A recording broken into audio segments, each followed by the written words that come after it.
Akkam jirtan kabajamtootaaf hordoftoota miidiyaa madda nageenyaa jaalatamu. Kabajaaf jaalalli Oromummaa lafa jirtan maratti isin haa ga'u jechaa oduu har'aaf qabannee dhiyaanne isinitti muunqassit faana turuun ejersoo wallooti.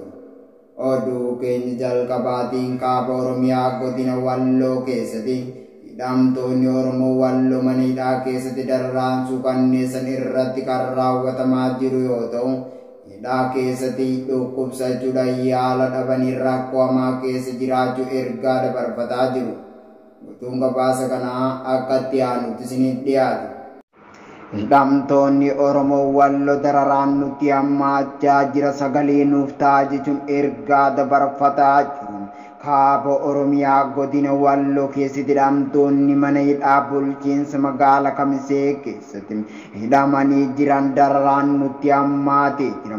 Maatii keenya waan nuuf godhan dhabee rakkoo hammaata keessatti kufnee jirra. Uummanni Oromoo sagalee nuuf ta'a jechuun ergaa isaanii madda nageenyaatiif himanii jiru. Ilmaan Oromoo Walloo shiraaf sharri mootummaan naannoo Amaaraa xaxaa jiruun jumlaan hidhaatti guuramanii guyyaa takka osoo furmaatan argatin mana hidhaa keessatti dararaa suukanneessa irratti raawwatamuun alatti dhukkuboota garaagaraatiif saaxilamanii rakkachaa kan jiran ta'u guyyaa guyyaan isiniif gabaasa turuun keenya ni yaadatama.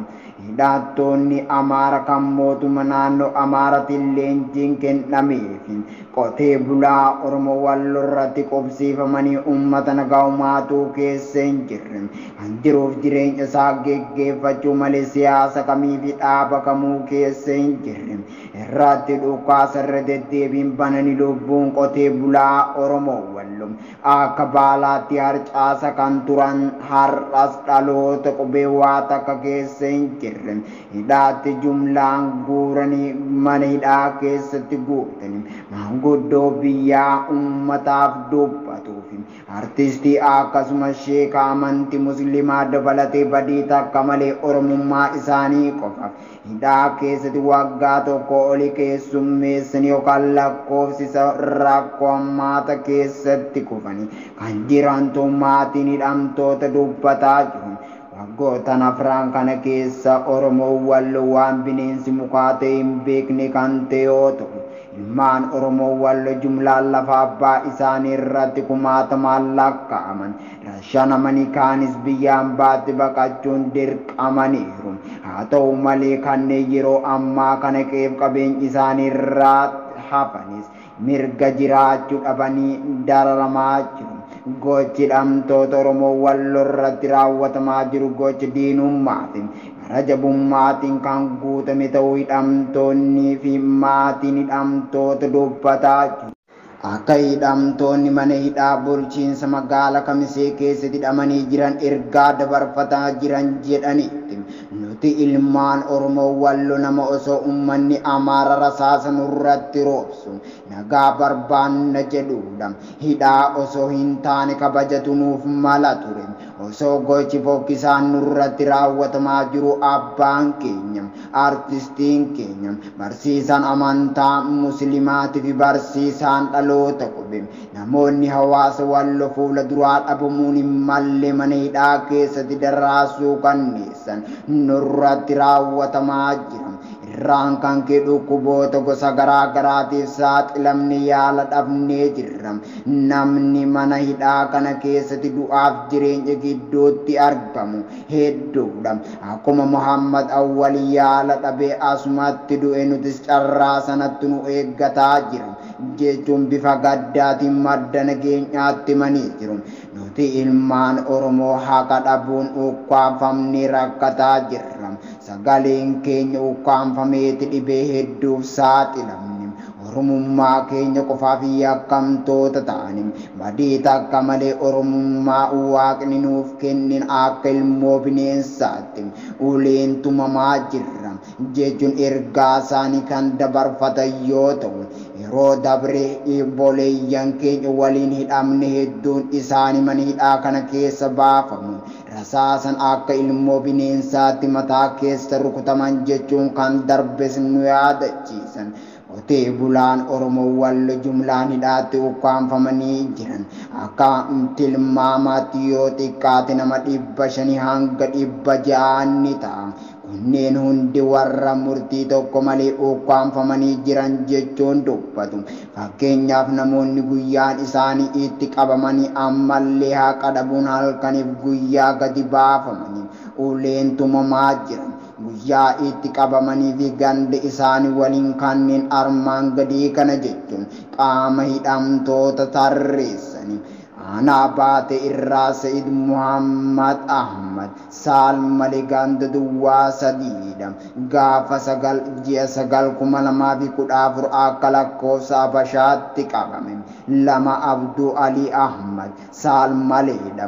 Ganda duwwaa sadiitti gaafa 3/4/2014 akka lakkoofsa Habashaatti qabame. 3 Abduu Sayyid Indiris Gurreedha. 4 Adam Muhammad Umar Gurreedha. 5 Muhammad Sayyid Indiris Eeleedha. 6 Indiris Adam Umar Qophoodha. 7 Adam Indiris Suleemaan jedhama. Gandi isaa mootummaadha. Gaafa 26/6/2014 akka lakkoofsa Habashaatti qabame. 8 Abduu Mustafaa Muhammad gandi isaa mootummaa jedhama. Gaafa 20/9/2014 akka lakkoofsa Habashaatti qabame. 9 Hasan Muhammad Siraaj jedhama. Gandi isaa mootummaadha. Kunis ji'uma kana keessa gaafa 20 qabame. 10 Hussein Abduu Muhammad jedhama. Gandi isaa mootummaadha. 11 Muhammad Abduu Aliidha. Qoffoodha.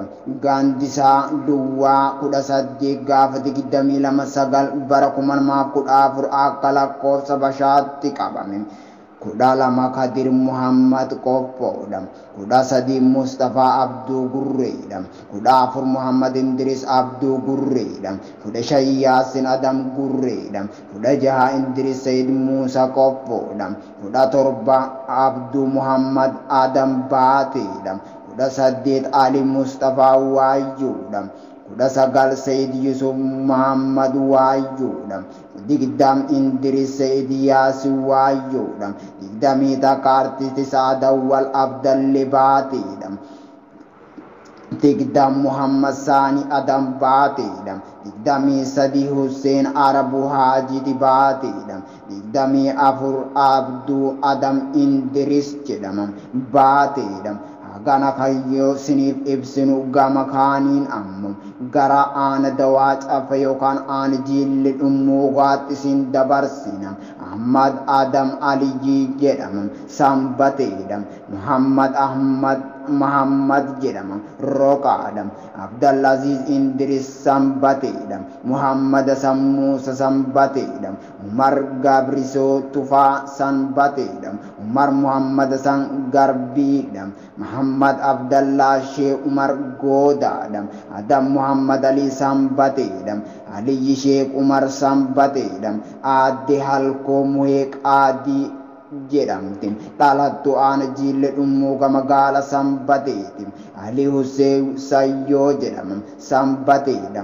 Muhammad Ahmad Mootii jedhama. Sanbateedha. Umar Hamiduu Muhammadiidha. Sanbateedha. Haganas kan isiniif yoo ibsinu aana jiille dhummuugaa irra. Hagana kan isiniif ibsine yoo ta'u hedduunis kana fuudha. Akkasitti hubachuu qabdan jechuun nuuf himani. Gamanumaan gara aana dawwee harawaatti nu dabarsuunis qaama hidhamanii jiran kana nuuf tarreessani. Namoonni kunneenis kan armaan gadii kanaadha. Tokko Muhee Buseerii jedhama. Booraadha. 2 Mogor jedhama. Booraadha. 3 Aadde Qamar Muhammad Kaamil jedhamti. Booraadha. 4 Aadde Aragaash Ahmad Dikkoo jedhamti. Booraadha. 5 Ibrahim Ahmad yookaan Ahmuu jedhama. Magaalama Booraa kanaadha. jaha Sheek Ahmad Abbaayee Harawa gaafa 16/5/2015 akka lakkoofsa Bashaatti qabame. Adam Abduu Ahmad jedhama Harawaadha gaafa 25/4/2014 akka lakkoofsa Bashaatti qabame. 8 Sheek Abdallaxiif Sharafaddiin jedhama imaama masjiida magaala Kamisee yoo ta'u hayyuu amantaa musliimaa beekamaadha. Gaafa 27/3/2014 akka lakkoofsa Bashaatti qabame. Sheekni kunis qabamuu kanaanis ilmaan Oromoo Walloo hedduun isaanii qorqalbiin isaan cabe. Hawaasni naannichaattis hedduu rifaatuu keessa galani waggaa tokko oli lakkoofsisee jira.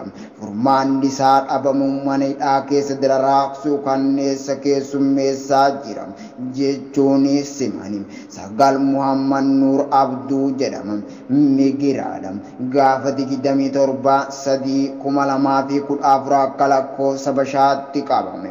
Kudam Habib Ahmad Abduu jedhama Kamiseedha gaafa 2/4/2014 akka lakkoofsa Bashaatti qabame.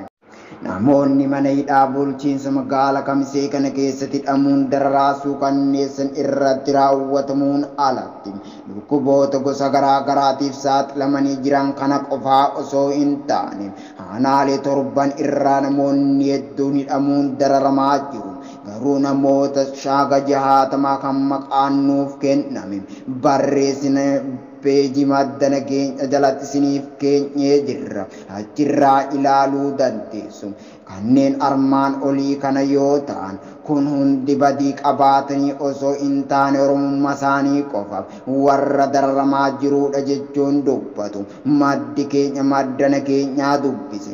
Manni Oromoo oromummaaf quuqama qabdan bakka jirtan mara sagalee nuuf ta'a adaraa oromummaa jechuun haasaasaa kan goolabe maddi keenya kun. Adaraa oromummaa waliif haa dhaamnu. Mana hidhaa bulchiinsa magaala Kamisee keessatti hedduu rakkoo hamaatu jira jechuunis bilbila isaa cufate. Lolli waraana bilisummaa Oromootiif mootummaa Itoophiyaa gidduutti geggeeffamu cimee itti fufee jiraachuun beekame. Utuun gabaasa kanaa dabalataan akkatti aanutti isiniif dhiyaata. Lolli waraana bilisummaa Oromoof waraana mootummaa Impaayera Itoophiyaa waliin taasifamu cimee kan itti fufe ta'uun beekame.